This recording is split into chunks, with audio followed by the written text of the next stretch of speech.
Good morning, everyone. So good to see everyone, some familiar faces, some new faces joining us again. My name's Hugo, for those of you who don't know me, and I'm the co-founder of Earth to Mars alongside Andrew. Now, before we kick off, there he is, waving there. Before we kick off, let's get everyone to just jump into the chat and just let me know where you're dialing in from. Whereabouts are you in the world today? And maybe it's the evening, maybe it's the afternoon, maybe it's very early in the morning, like where Matt, one of our speakers, is over in Perth, which is 6 a.m. So we've got Susan. Susan, Hong Kong, lovely to see you again. We've got Jane from Gymea, that's in Sydney. Anika, Auckland, New Zealand, hello to you. Larissa over in Lee. Hey, Larissa, so good to see you. We've got Dan from Atlanta. Good. We've got people from the USA dialing in today. Georgia, USA. Elisa, so good to see you, Elisa. She's from Nevada. We've got Sam from Avalon, Northern Beaches. So good to see you guys up there. We've got Brisbane, New Zealand. Okay, it's very global today. Love it. Absolutely love it. So we've What a got. turnout, Hugo. What was that? Sorry? What a turnout. Yes, fantastic. It sounds like it's a Nice. very popular topic, and it's a topic that Andrew and I are both very passionate about, and we're very excited to bring this to you guys today. So, before we dive in, let's start off with a couple of questions and get the creativity going. So, everyone, if I could ask you guys to pull out your phone. If you don't have your phone, that's okay. If you pull up a browser and just type into the browser ahaslides.com/real123. So that's real as in REAL 123. That'll log you into our poll that we're going to be running. Just a couple of questions here. Otherwise, if you use your phone, all you need to do is scan the QR code. So as soon as everyone starts doing that, I can start seeing the numbers piling up. Yep, we've got 24, 25. I know we've got quite a few people on this morning. We've got about 60 already, 60 people this morning. So I'll give it a couple of more seconds just for people to start jumping in. We've already got results coming up. So the question here is, when you hear the term benefits realization, what specifically might this mean for you? We want to know what this means for you guys in our community. Now, we've got measuring success, of course, that's an obvious one, and that's a very important one. We've got outcomes achieved, outcome results, embedding change, which is very, very good, very important, something that Andrew and I have been doing and training around. We've got a job well done. Yes, we've got the ability to gain outcome. There's a bit of a jump there. The ability to gain the outcome being sought from the work that you are doing. Yes, measuring the change that has achieved what you expect to achieve. Embedment. We've got objectives achieved. We've got lots coming through. Great. We're gonna put Andrew. Do we have a little bit of a timer on this? Do you need a little bit of help with AI? Yes, I think that'd be good. How There's about lots of that? good answers. Let's do that. Let me take a bit of pressure from you. And where is the group? Push that button there. Let's oh my see God, the anticipation. There we go. Okay. This is a lot easier for me to read out and also for you guys as well, I'm sure. So we've just clustered the common ideas here. We've got measuring of success. Really good points there. Value of delivery. Yes, very, very important. Probably the most as well. The outcome focus. Good point. And it's something that we need to make sure that we're making clear. And then we've got an others bucket. So the job well done, ROI, the ability to gain the outcome being sought from the work you are doing, and another ROI point there. So let's move on to the next question, Andrew, if you don't mind. Awesome. So the next question is, what do you find particularly challenging when it comes to benefits realization? So in your experience, what's most challenging for you around benefits realization? So let's see what kind of words come up here.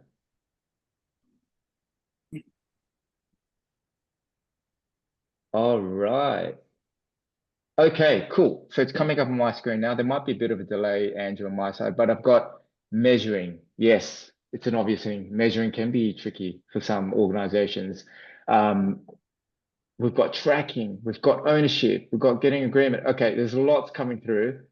Let's give it a couple of seconds, Andrew, and then I'm going to ask if our best friend AI can help us with some of the clustering here again. Makes my job a lot easier. All right, we've got about 36 responses out of 37. I'm going to push the group. And let's see what the community says. Brilliant. Okay, so what do we find most challenging? Yes, measuring and tracking. That's definitely one of the key things that we also often hear about when we're working with our clients as well. We've got ownership and commitment, which is a really good point. Who owns the benefits realization? Who's driving it? There's a lot of, I guess, not misconceptions out there, but a bit of confusion out there, I think. And this is why we're running this session. This is one of the things that we want to make sure everyone walks away with a clear understanding of that. We've got measurement challenges. So those challenges look like poor baseline data, quantifying it, getting teams to look beyond the finances. Really, really good points there. And then we've got one last bucket down on the bottom right-hand corner, understanding and alignment.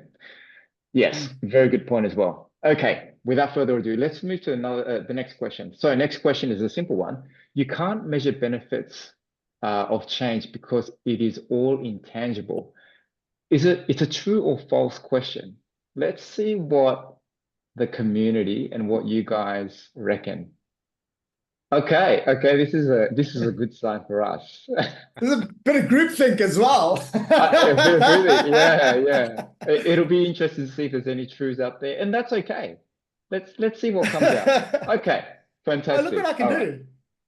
Oh, we got one true. Okay, we got one cool. true.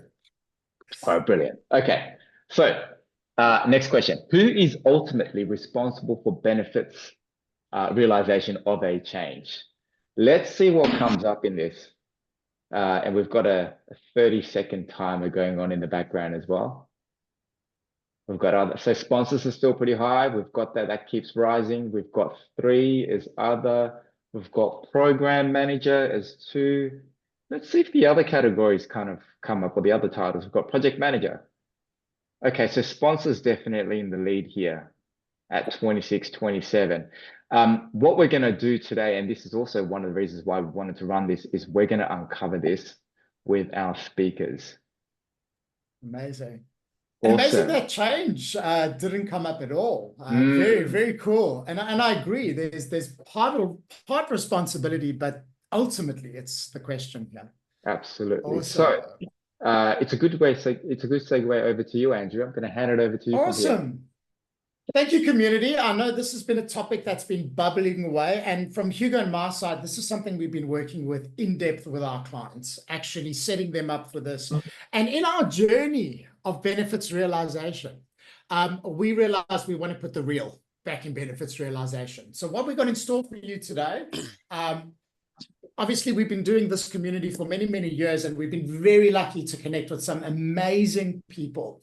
Particularly today, we're going to start off with Daniel Monero. Now, Daniel, I didn't realize how rare it was. I thought with sort of my accounting background that there would be more change managers with full-time roles doing benefits realization. And I searched high, I searched low, and it was really difficult. And some of the stats say that only about 12% of companies actually do realize their benefit and actually track their benefits beyond a year or 2 or 3 years. So in that journey, I met Daniel Monero, and Daniel is one of the few people I know who actually works in a change team. He works for Allianz as a benefits realization expert. So taking all the change stuff and showing how change is supporting that realization. So amazing person. I see Tiffany's there as well from Allianz. Tiffany's a fan with the little heart there of Dan. So Dan's going to really go into some concepts, some elements of benefits realization and just set the tone for us in a good way. Then we are very lucky to have the amazing Matt Dragoon. I never know how to say it. It's like dragon, like House of Dragons or Dragoon. But I like dragon. So Matt Dragon or Dragoon.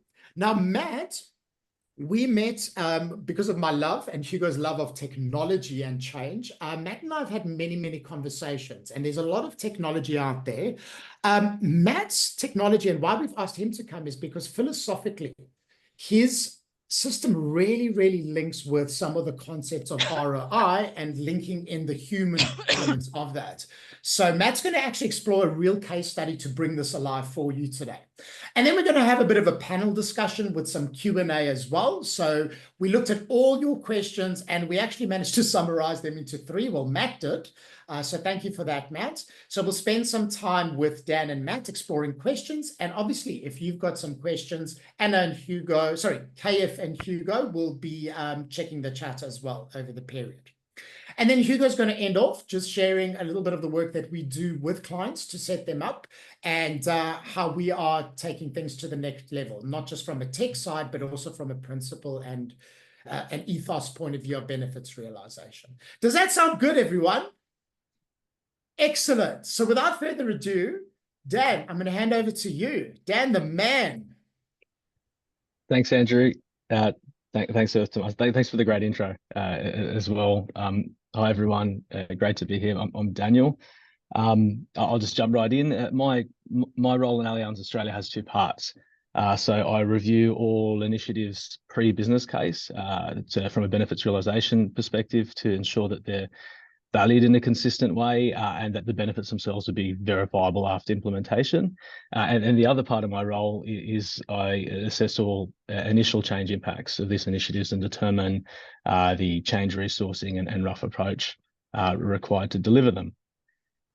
In our practice in Allianz Australia, we say change managers have 2 jobs.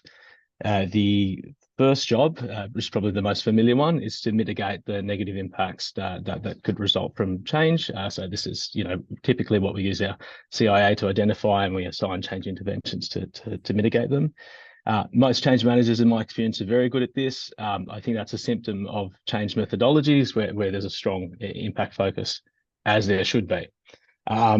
The second part of the job is to support or enable the realization of benefits. And I would say most change managers are good at this too, in a subconscious way.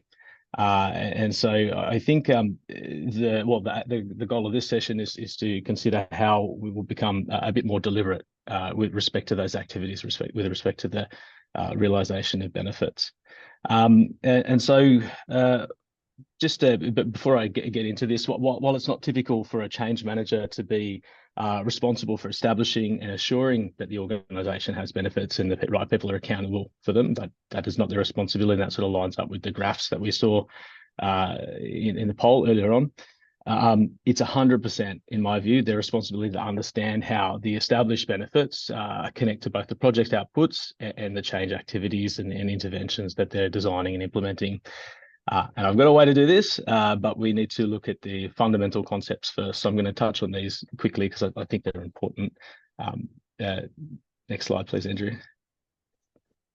I promised I wouldn't say that, and then I said it. Yeah, but I'm a bit trigger happy with slides. I've had too much coffee, Dan, so thank you. That's right. Well, one second. Okay, so I think it's really important to separate output success measures from outcomes. So output success measures, they're about the project deliverables.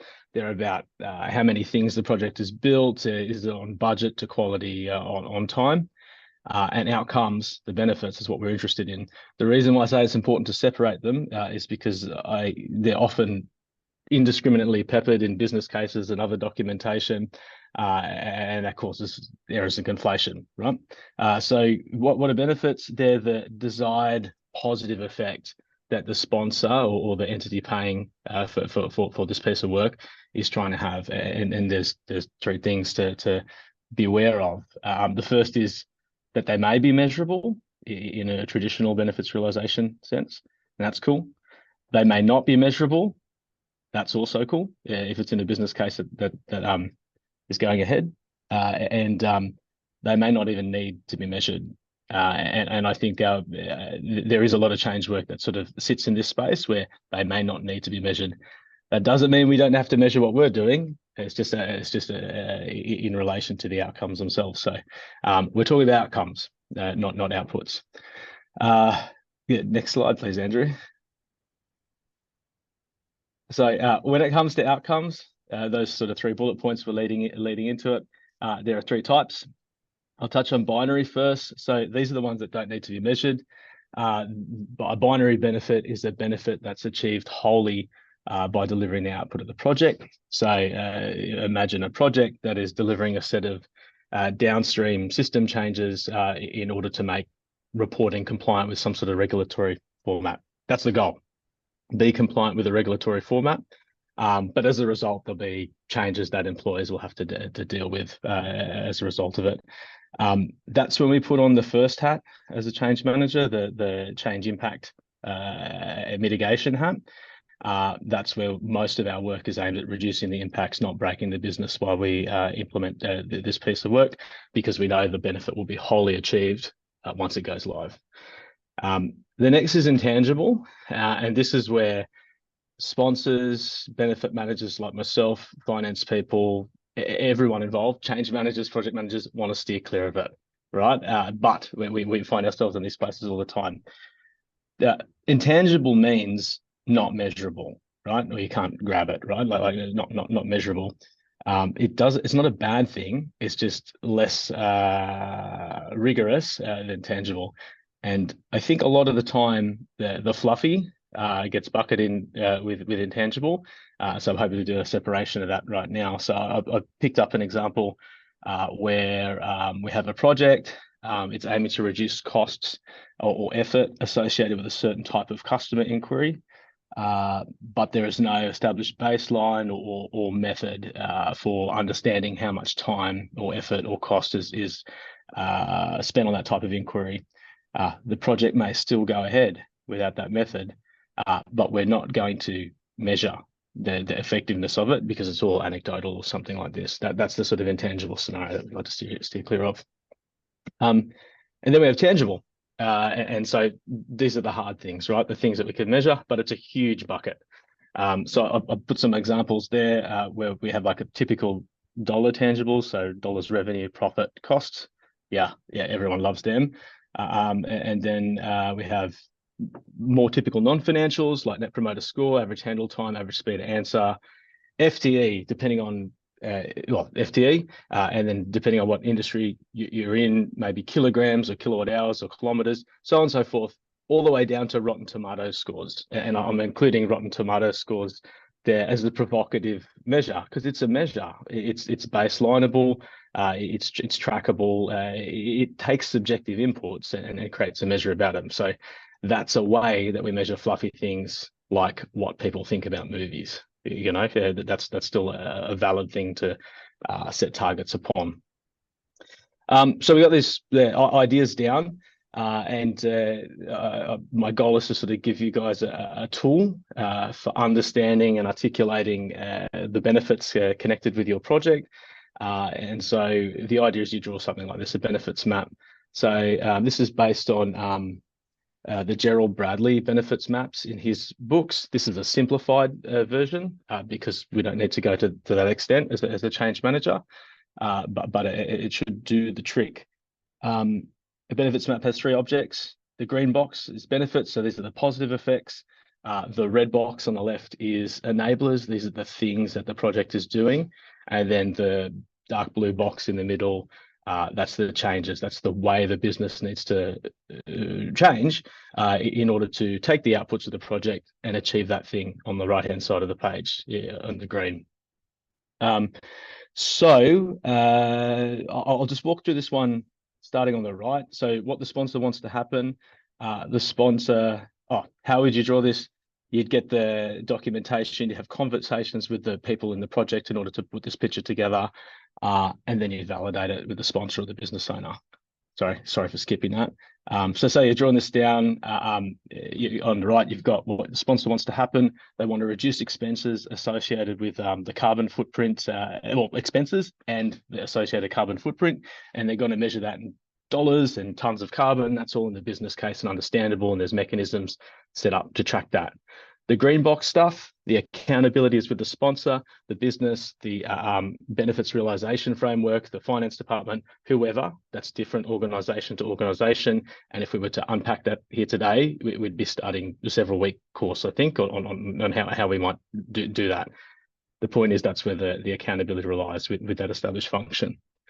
On the left-hand side is the project stuff. And so what the project's going to do, they're going to build a capability to enable their customers to receive their statements via PDF. in an email instead of via paper. And we know there's PMOs and project life cycles and all sorts of governance frameworks, steer codes, etc., that manage that. And that's where the responsibility and accountability lies for the delivery of that stuff.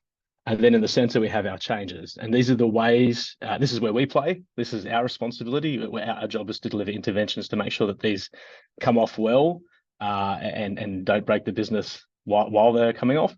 So I'll just read through these examples here now. So we need our direct customer sales reps to know how to select the option to send PDF instead of a traditional post.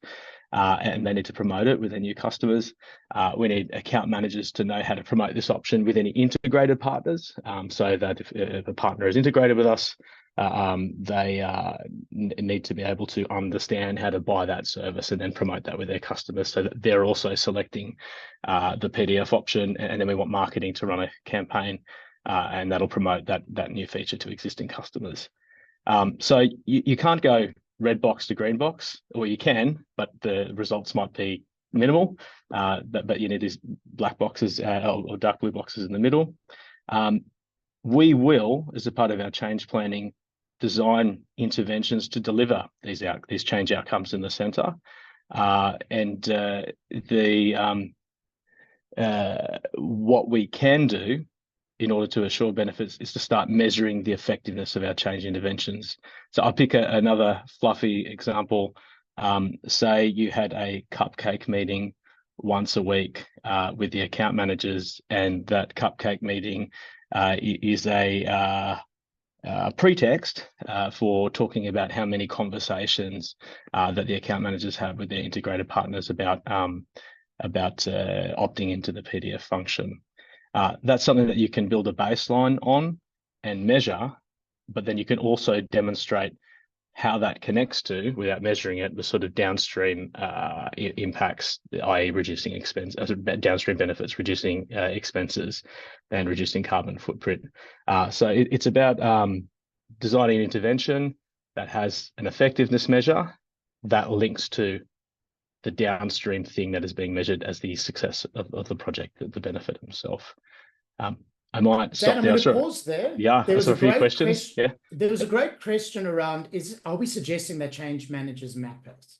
And I kind of like this, because what you've just said there, I think you've answered it. Because if we measure the indicators here, they have an impact on the bigger measure in the business case. So we can, as change managers, it might be considered fluff, but it's actually not. It's a lead indicator, because if these things don't happen properly, how likely are you going to achieve the green?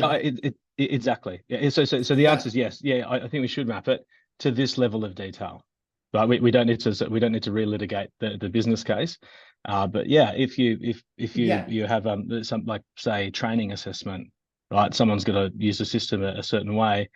If they're scoring 50% on their training pass, then we can assume that there will be some sort of commensurate impact with a downstream benefit, as opposed to where they're scoring 100% on the assessment of their training. We can say that benefit downstream is probably more on track than in the 50% example.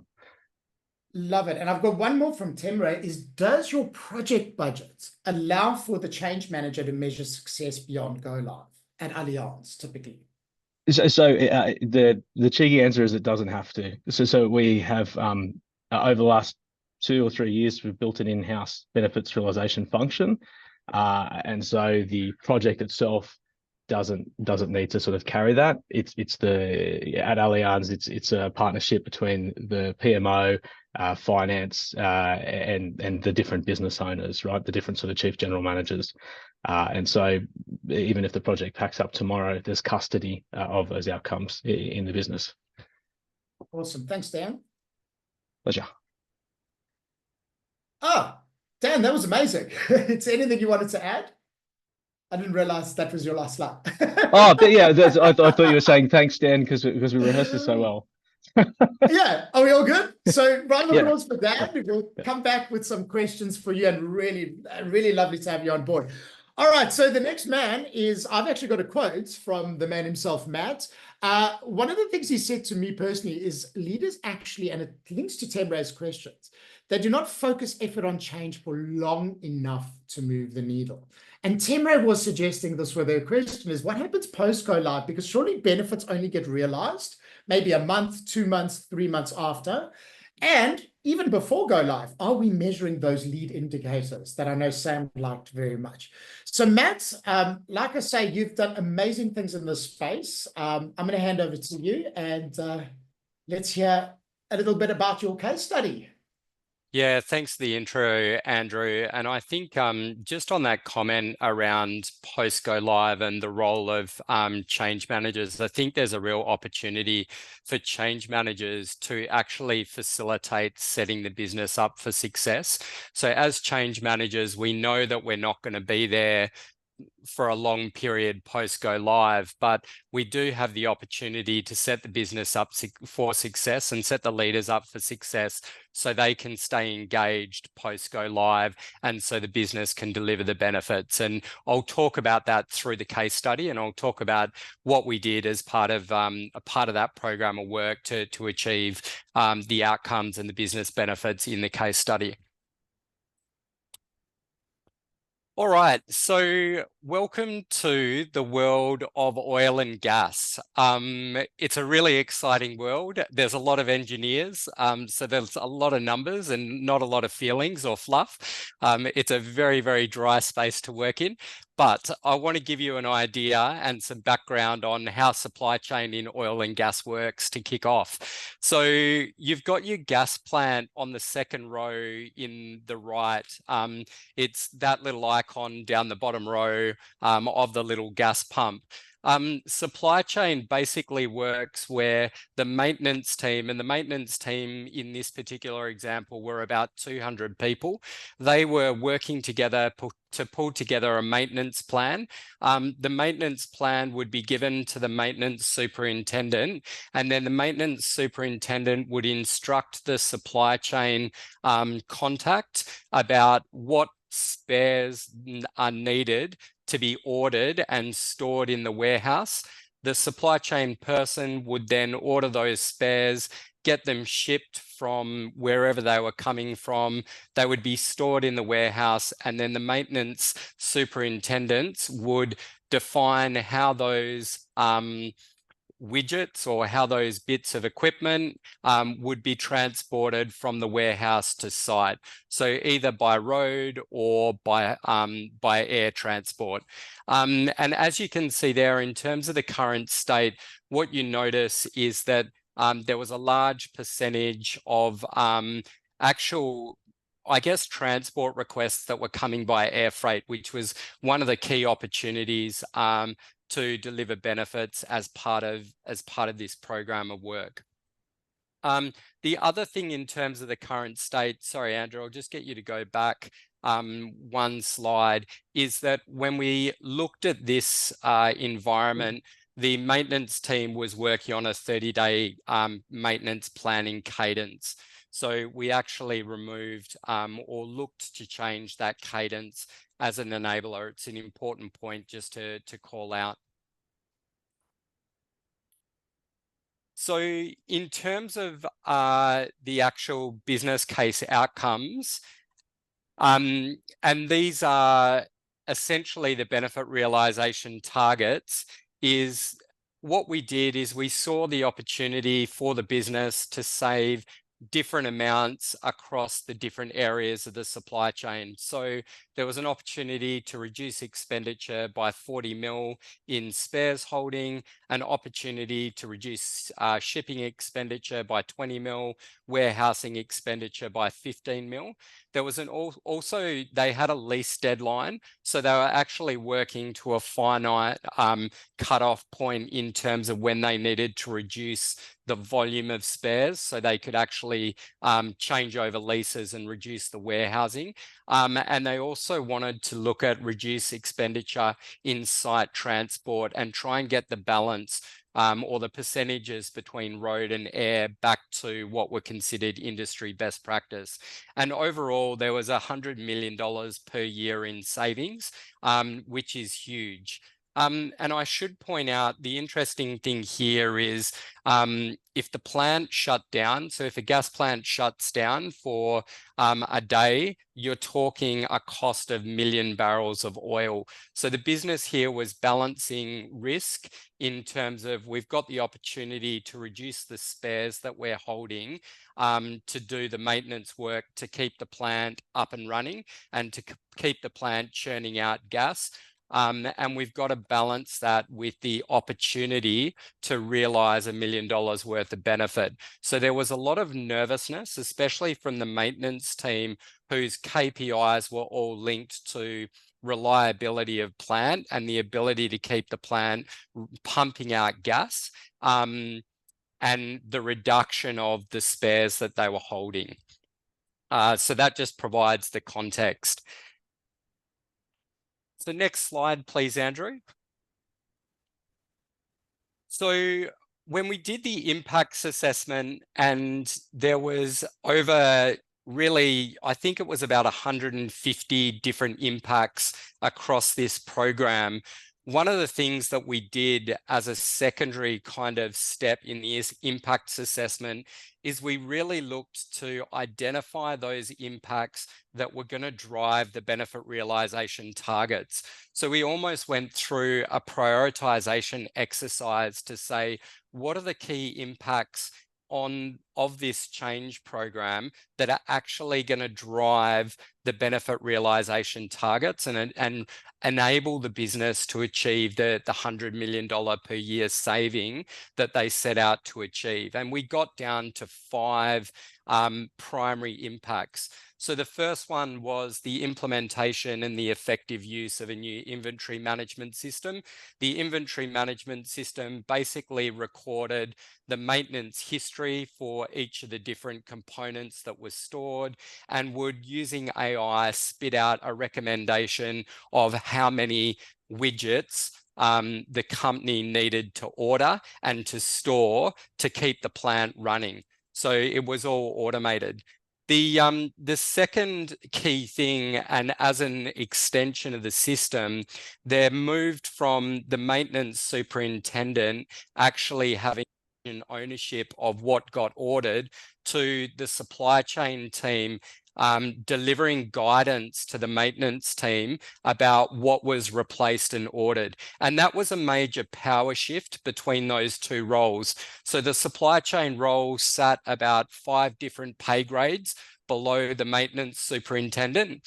And the maintenance superintendent, as I said, their KPIs were purely about keeping the plant running. So they had the risk and they had the authority and the power, and they were giving that up to the supply chain guys who were using the data from the system to inform decision making. So a really significant impact on people, on relationships and on dynamics, but really key to achieving the outcomes. The third thing was the policy that was implemented. So it was around all planned maintenance spares being delivered by road. And what would inform that was the maintenance planning or the maintenance schedule. And we shifted from a 30-day cadence to a 90-day cadence to lock down the maintenance plan. And then that would enable enough lead time to move from air to road transport. There was also some, I'll call them bad behaviors from some maintenance superintendents. And because they used to work shifts, or they worked fly in, fly out shifts, some maintenance superintendents would like to put their orders for materials on air freight the day that they would go out on off swing, so that when they got back on swing, it was guaranteed that the kit was there. So it was once again a little bit of a safety blanket that they could get on and do their work. Finally, the last piece was, and it links into how things got transported to site, but essentially there was a process where that site transport decision was coming or informed by the maintenance plan. I'll just get you to skip back one slide before, Andrew. Oh, hang on. No, you're good there. So I just want to point out one thing here, and this goes back to Dan's point about intangible and binary outcomes from benefits, is all of these things, when you looked at face value, they are either intangibles or they are typically binary outcomes from delivering projects. So implementing a system is a binary outcome. Implementing a new way of working is actually something that for most people is intangible. So yeah, the supply chain guys are providing guidance. It would traditionally be considered intangible. So what we did as a team, and using our software platform, we actually shifted the intangible and the binary measures that really mattered to the benefit realization targets. And we looked at where are the opportunities to implement leading indicators that are tangible. And I'll talk about that on the next slide. Absolutely seamless, Andrew. I know, I'm winning this morning, hey? So look, what we did is we went around and we thought, okay, as a change team, what can we measure as the leading indicators around those critical impacts? And then how can we give those measures to the business so they can track the embedment of change, which came up in our slides and from the audience in the morning, so they can track the leading indicators that are going to lead to their benefit realization targets. And I'll work around. So as part of the maintenance area, we were building capability there, and capability is something that's hard to measure. So what we said is we're going to track the planning accuracy in the 90-day plans. And what we did is we actually tracked the number of changes to the 90-day plans after the plans were closed. And that gave us a really good indication of, is the capability that we built, the skills and knowledge, driving the outcome to deliver those plans at an earlier stage. We then tracked, and I'll go to the top of the screen, we tracked decisions made against supply chain guidance. So we actually got the supply chain team to record any decisions made that were against what the system was telling for guidance, and also the reason. And that was really important to be able to high grade to the leadership about where and how the dynamic between maintenance and supply chain was evolving, and also where the risk was. And we also tracked and monitored air freight requests and emergency air freight requests. And the reason that that was important is because we could have tracked the percentage of requests between road and air freight, or we could have tracked the financial expenditure on each of those, but that doesn't account for changes in cost to road transport or air transport. What we really wanted is to dive into the behavior and make sure the behavior was aligned, because the financials can move irrespective of the behavior that we were looking to drive. We then tracked system adoption and utilization of the inventory management system. We set up milestone targets for inventory reduction that aligned to the lease expiry date. And then we tracked the financial cost for transport expenditure. And the key here was linking change impacts to leading indicators to your benefit realization targets. And then what we did is we handed over these to the business, and we actually facilitated the first 3 tracking sessions. So for the first 3 months post go live, we said to the business and the business leaders who owned these metrics, we said, these are the things we want you to track. This is what they mean. This is how they're going to drive your business benefits and your lagging indicators. And we facilitated that session as change managers. So we were the conduit to educate them on how their impacts were going to drive benefit realization targets and how those change metrics can be used as leading indicators. And we set up the rituals for them to move forward and take that forward once the project team and the change support was disbanded. So just to summarize exactly what this looks like from a key learning perspective is we align leaders on the new ways of working that are critical to achieving the benefit realization targets. And our learning was less is more. We do a lot of analysis and a high volume of, and we generally get a high volume of impacts, but what are the critical few that are going to really drive the return to the business? We then, through our software and also through the setup of rituals, we provided leaders clarity on how they can support the adoption of those new ways of working.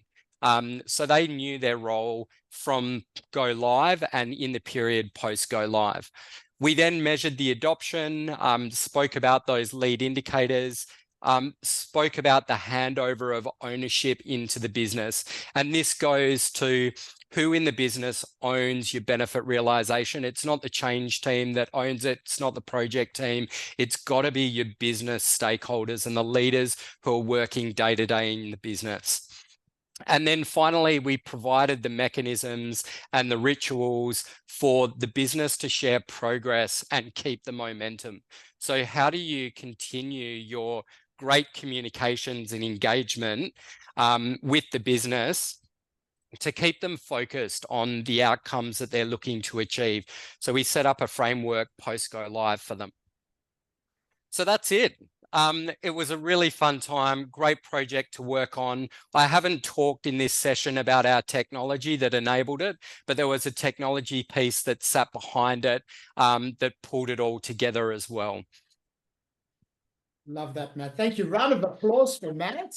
And I've had a sneak peek at that technology, and it's very, very aligned with the way we do things, and we train people up in terms of change and benefits realization. So thank you. Thank you for mentoring it.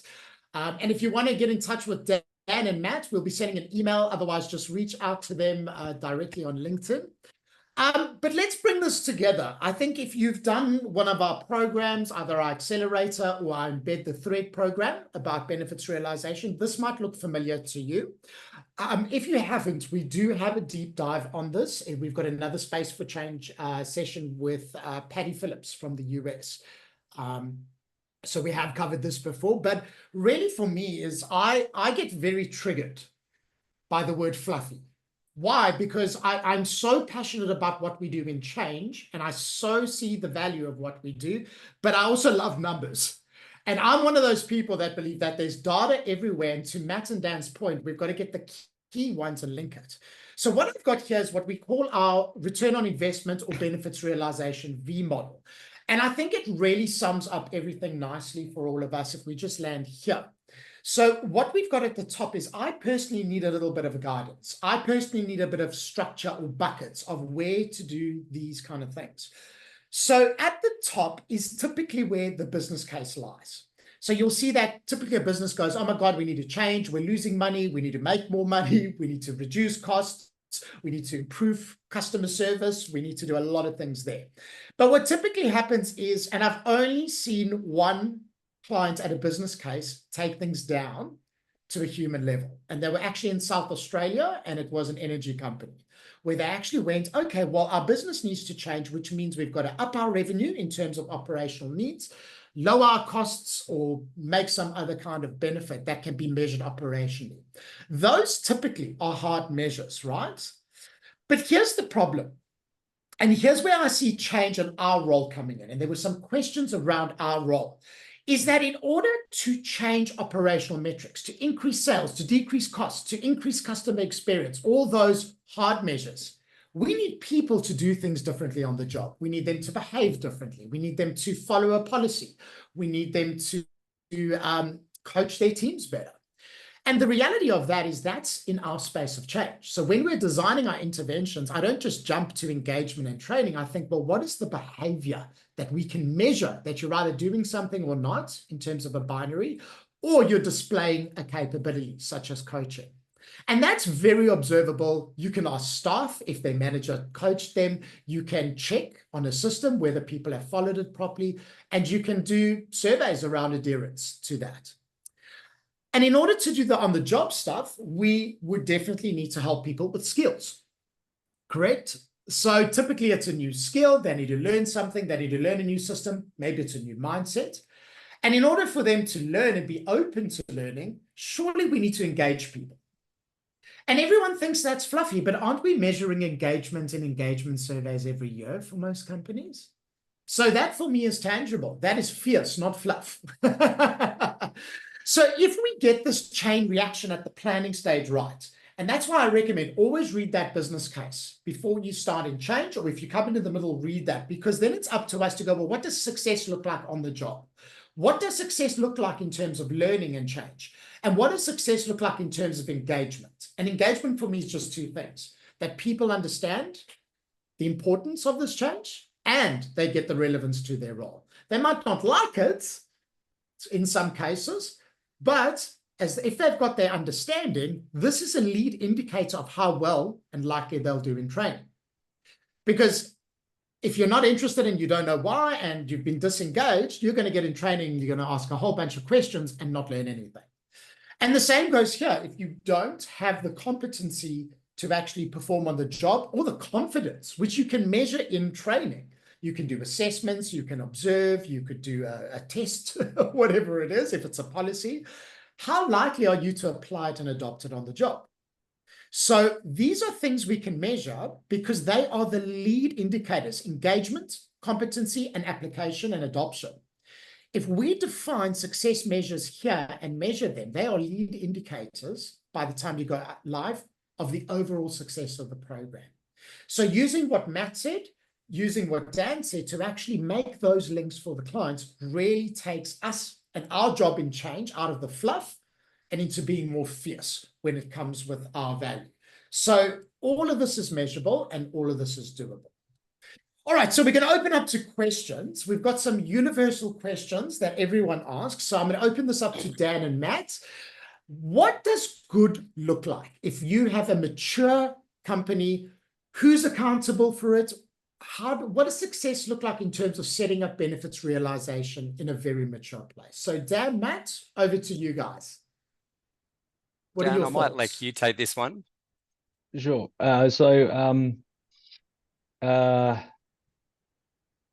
Just process the answer. I should have been prepared. So success looks like there'll be at least one role that's dedicated to the management of benefits. There'll be integration. If it's a corporate entity, there'll be integration between that role, the project life cycle, and the finance department. I say if it's a corporate entity, that's important. If it's a not-for-profit, then the benefit measures will be different, right? We won't be measuring profit, for example. The benefit structures will be built into the project deliverables that you'll see. This sponsor will understand and be able to readily articulate how success will be measured. The layer down from the sponsor will be acutely aware of the benefits, and they will probably be incentivized to some extent on their realization. Jade says, what's this unicorn organization you speak of? Is it Allianz?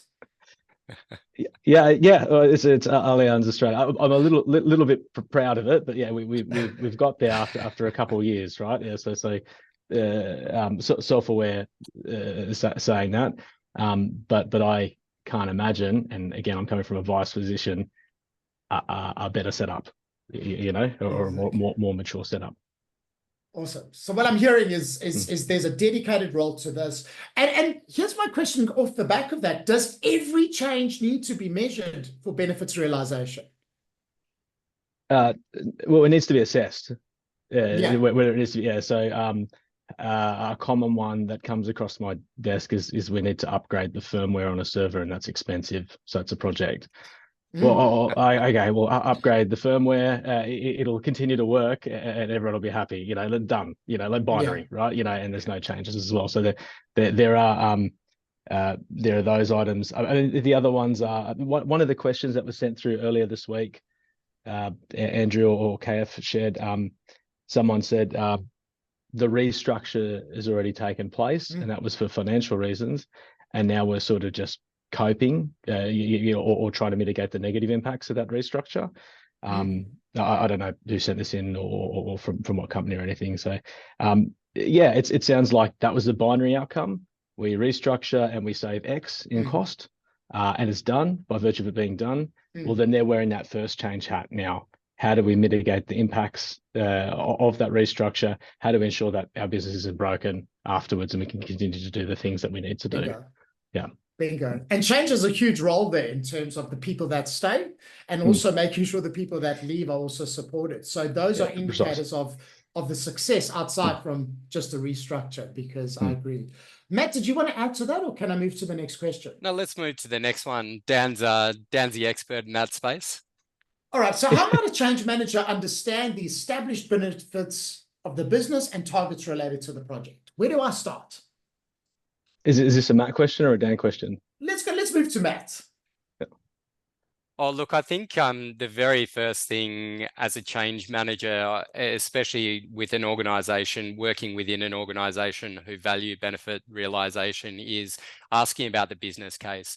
So if you can get your head across the business case at the very start to understand those benefit realization targets, and even request time with sponsors and steering committees to get them to articulate the benefit realization targets to you and get them to play those back to you. One, it'll help you understand them, but two, it will actually help you test whether they're aligned, and it will help you test whether they can articulate the benefits effectively for their role that they have to play as part of delivering the change and the change activities.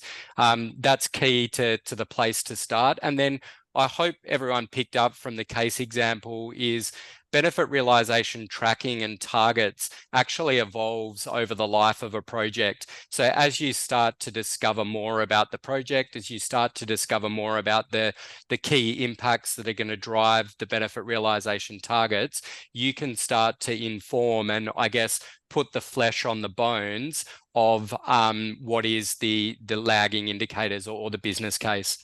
I love that. Dan, did you have anything to add to that? No, I would say, yeah, I mean, so we had the example of drawing a simple map before.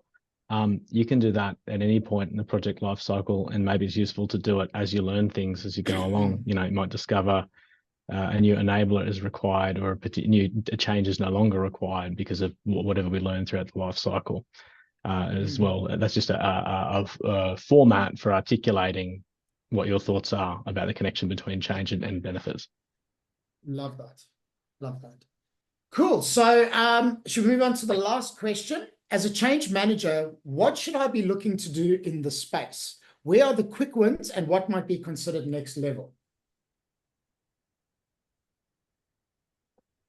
I can start, Dan. Look, I Sure, think at the very first space is really one, understanding the benefit realization targets and seeking to get your knowledge up to those.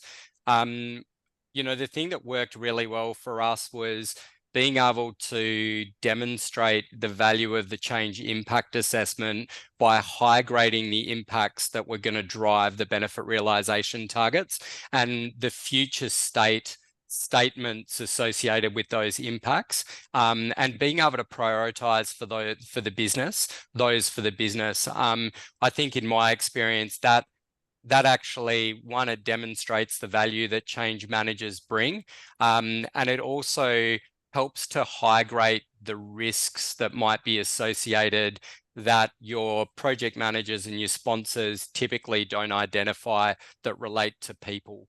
So that can get you some greater traction when you're looking to plan your interventions. And then Dan mentioned at the start, and I might get you to talk a bit more about this, Dan, but tying your interventions in to align with the benefit realization targets as well. Yeah, thanks. That's a great jumping off point. So, yeah, next level would be to start talking about what you're doing, not only in terms of impacts, but specific downstream measurables in the business case, specific benefits. That would be next level, not only in terms of just what you're doing, but you might start to put, like, who's been here before, where they need an additional resource to engage with more people. It's just that voluminous that we need to speak to more people. the same thing can be said as I need an additional resource to get this leading indicator higher so that we can achieve this $100 million benefit or whatever it is that's downstream. But that's the sort of language that you should be as fluent in as impacts. Probably the most next level thing a change manager can do is to move benefits to the left. What I mean is through the interventions and the change work that you're doing, if you can start the realization of benefits earlier, if you can get people proficient in, say, it's a system earlier, then you can actually pull more money or more other metric. If it's a hospital, like let's say it's patient wait time, you can make that lower earlier, and you're not only sort of meeting the mark, you're going beyond it there. You're probably doing more than the project team could to sort of get it over the line. So that would be true next level, I think, if you start to dictate the tempo of the realization of the benefits. I mean, that should be a goal, an aspirational goal, in my view. Well, a round of applause for Dan and Matt. Thank you so much. Guys, we've made time, but what we'll do is we'll take your questions and we'll put them in our Space for Change group on LinkedIn, and we'll get Dan, we'll get Matt and myself and the Tomas team to answer them. So have a look at that. So thank you for your questions. I'm going to hand over to Hugo. Let's wrap things up.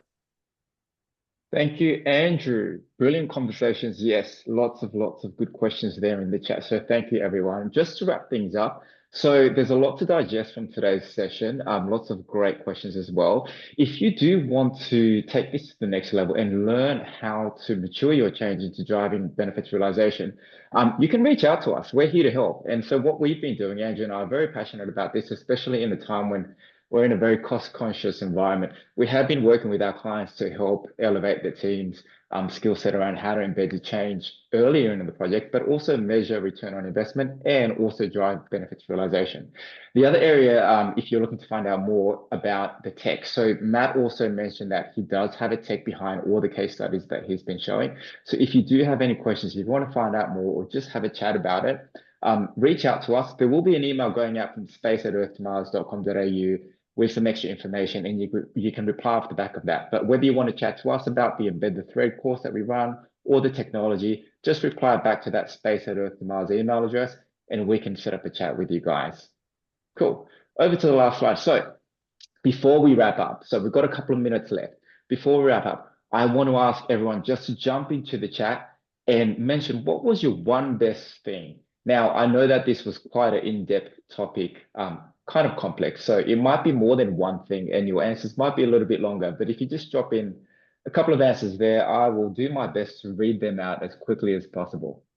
So we've got Karen.